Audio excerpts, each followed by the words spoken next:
Seja muito bem-vindo ou bem-vinda a Estudo Idiomas. Eu sou Igor Barca, sou professor de idiomas e diretor desta escola online maravilhosa.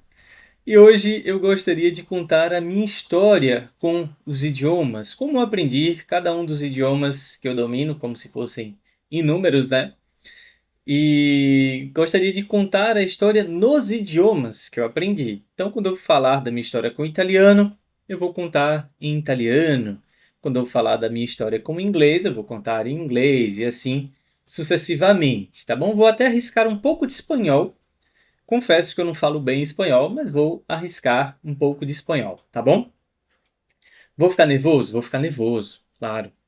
Vou esquecer algumas coisas? Com certeza vou esquecer, vou gaguejar, porque quando a gente pratica sozinho, é uma coisa, né? Eu fiz uma prática aqui antes de gravar o vídeo, pratiquei mais ou menos o que eu gostaria de falar, mas quando a gente aperta gravar, é outra conversa, é outra história, né? A gente já começa a ficar nervoso, a esquecer tudo que praticou. Então, para me ajudar, eu fiz um roteiro, tá? Com algumas frases assim que vão me guiar na explicação, porque além de ser um vídeo em que eu vou falar os diferentes idiomas, eu quero, de fato, contar a minha história, né? Então, para não esquecer, eu vou gravar aqui, vou seguir, na verdade, um roteiro, tá bom? Começando então com o italiano. Eu já esqueci o que eu estava querendo falar do italiano, então eu vou dar uma olhada aqui no roteiro, tá bom? Allora, la prima lingua straniera che ho imparato è stata l'italiano. L'italiano ho cominciato a impararlo quando avevo 9 anni.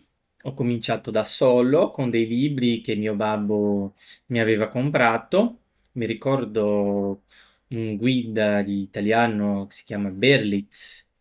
In portoghese si chiama Italiano Passo a Passo. E era un libro molto interessante con piccole storie e aveva anche la traduzione dell'italiano e portoghese. Allora con questa traduzione ero capabile di imparare molte parole nuove, eccetera. E alla fine di ogni lezione c'era un glossario, allora con questo glossario anche potevo imparare molto vocabolario e c'era, credo che c'era qualche spiegazione della grammatica, allora anche ho cominciato a imparare della grammatica con questo libro, va bene? Io avevo soltanto 9 anni e era interessante perché mi piaceva molto scrivere e io scrivevo piccole storie in italiano, dei piccoli testi in italiano e il fine settimana tutta la famiglia faceva una piccola riunione per ascoltarmi leggendo le storie. Era molto interessante perché tutto il mondo era affascinato non esattamente dalle storie, perché erano storie molto semplici, ma da quel ragazzo che poteva parlare una lingua sconosciuta da tutti. E sì, allora era molto interessante, ero molto contento perché tutto il mondo mi ascoltava, tutto il mondo era felice lì, e anch'io ero molto felice. Allora, e dopo che ho cominciato a studiare da solo, mio babbo ha deciso di iscrivere a un corso di lingua italiana. Ho cominciato questo corso, io ero solo bambino in questo corso e ho cominciato, ho studiato durante 2 anni e dopo 2 anni io ero fluente, io potevo parlare fluentemente l'italiano e parlavo abbastanza bene perché gli italiani mi domandavano sempre di dove ero in Italia e questo per me era una ragione di immensa gioia, di immensa felicità, non è vero? Quando un italiano ti domanda di dov'è in Italia, allora italiano, è interessante.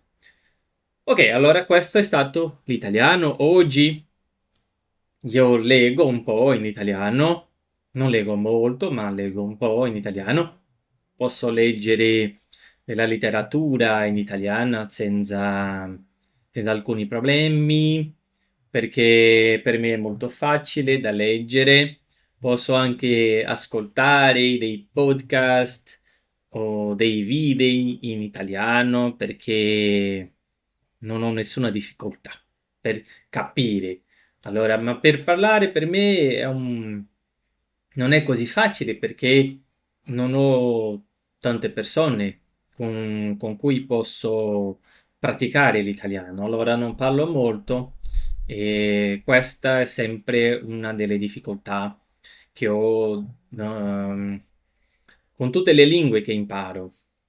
Allora io non parlo così bene le lingue perché il mio obiettivo principale è leggere e capire. Allora io leggo molto e ascolto molto nelle lingue che studio e che parlo. Va bene? E questo, allora, questo è il mio italiano. Sì, sono andato in Italia una volta e in Italia ho avuto un'esperienza molto buona e quando vivevo in Europa, in Francia, per esempio, incontravo degli italiani e potevo parlare un po' di italiano, non è vero? E avevo anche un amico colombiano che parlava l'italiano e lui voleva praticare il suo italiano, allora parlavamo in italiano. E questo, non in francese, non in portoghese, non in spagnolo, ma in italiano. Allora, ok. And after Italian, I started studying English. So my father told me, and this sentence will remain forever in my mind. He told me that now you have already studied what you wanted to. It was Italian, of course. But now you are going to study what you need. So, yes, I didn't know at that time, but English is a very, very useful language nowadays.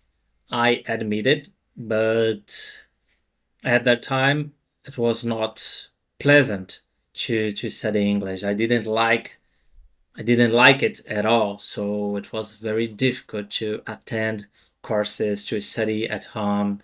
You know, my grades were always very, very low. And yes, I have I have had the opportunity to study in the US to finish my course there because my mother was living there with my little sister. So I have studied English in the US for 3 months, 3 months in San Francisco. I spent 1 month in San Francisco in an apartment with a roommate, a Korean roommate, and then the other 2 months at my mother's house. She was living there with my little sister, not exactly in San Francisco, but in the surroundings. And yes, it was a very, very interesting experience. I think that I had the opportunity to ameliorate my English. And yes, I still have some difficulties speaking English. It's not very natural for me. It's a lot of effort that I put to speak it, to try to speak it naturally. But yes, but I can understand everything I read. For example, I can read literature in English. I can read books in English about the subjects I love, about language learning, about memory, about learning in general, and also about economics, politics. Yes, I can read. I have a pretty good vocabulary in English, right? So I can comprehend everything. I listen to many podcasts and I watch many videos on YouTube. So yes, I can understand it perfectly without any difficulty, but expressing myself in English orally, it's very difficult for me. It's not natural at all. But yes, I can do it. As you can see, I can communicate when I've been to Sweden, for example, or to Norway, to Japan, to Czechia, Austria, Germany. In those countries that I don't speak the language, I could use English. So English is very useful. It's very useful to access different kind of contents that doesn't exist in Portuguese, for example. So that's it. So English was and still is the language I think is the least natural for me, but it's okay. I can communicate, I can understand everything, and it's enough. For now, yes, I need to practice more my speaking skills. I know it, but I'm trying. I'm recording this video, for example. I have never recorded a video in English before. So I'm recording this video now, and I intend to continue because my intention is to get better at English and to speak it more naturally. Yes, that's it. Okay, that's it for now. I think that's enough for my English. So let's move on to another language. Let's go. Ma troisième langue étrangère a été le français. Je commençais à apprendre le français avant d'entrer à l'université parce que je voulais faire le cours de lettres, la licence en lettres modernes. Donc, j'ai eu besoin d'étudier le français parce que l'examen pour entrer à l'université, pour accéder à l'université, il était déjà en français, n'est-ce pas? On avait une épreuve en français. Donc, j'ai dû étudier cette langue et après que je suis entré à l'université, j'ai commencé à l'étudier. Et voilà, je suis tombé complètement amoureux par cette langue. Voilà, c'est ça. Aujourd'hui, c'est la langue que je parle le mieux.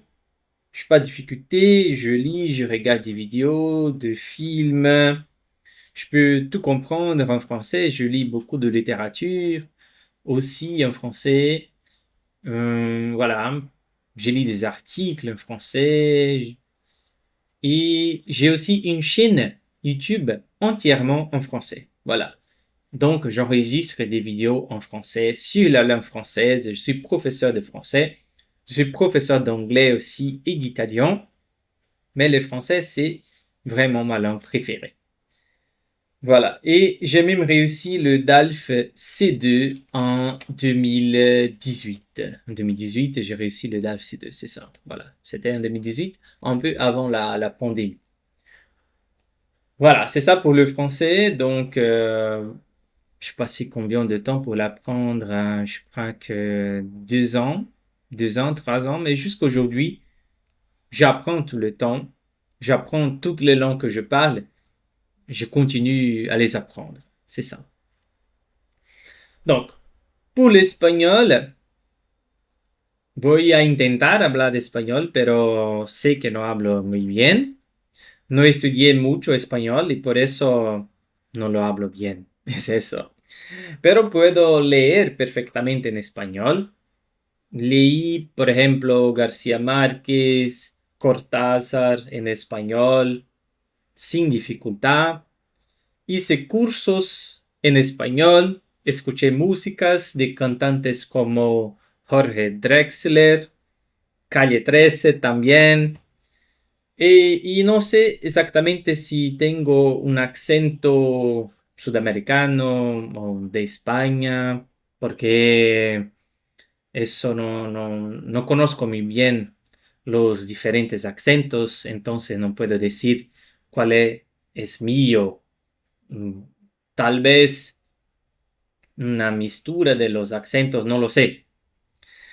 Estuve en Chile, en Argentina y en Uruguay y no tuve dificultad para comunicarme. No sé exactamente cómo aprendí a hablar esa lengua, pero creo que el contacto que tuve con la literatura, con los vídeos en español, con los cursos que hice también en español. Todo eso fue esencial para que, para que pudiera, no lo sé, para que pudiera hablar un poco de español. Entonces, cuando menos me di cuenta, estaba hablando español en Argentina, por ejemplo, en Uruguay. Puedo comprender todo que escucho, pero hablar con alguna dificultad, pero sí puedo comunicarme. Y lo hacía todos los días cuando estaba en Buenos Aires, por ejemplo, en Patagonia. Sí, Eh, una- eh, fue una experiencia muy interesante. Saber que podía hablar en español senza, ¿sabes? Sin estudiar español. Entonces, puedo contar también una historia que una vez en Bruselas encontré a un chileno y empecé a hablar con él. Y él me preguntó cómo hice para aprender español y mi respuesta fue, pero no hablo español. Pero estábamos conversando en español, ¿sí? Sí, con mi español que es como portuñol. Pienso que un poco mejor que un portuñol, no lo sé. Entonces, es eso. Essa foi a minha história com as línguas. Espero que tenha gostado do vídeo. Se você gostou do vídeo, já deixa a sua curtida, já deixa o seu comentário. Que língua você acha que eu falo melhor? Qual seria o meu acento em espanhol? Se é mais para acento sul-americano, se é mais para Espanha? O que você achou desse conteúdo? Se você curtiu, deixa a sua curtida, compartilhe este vídeo com os seus amigos, tá bom? E nos vemos na próxima. Tchau, tchau.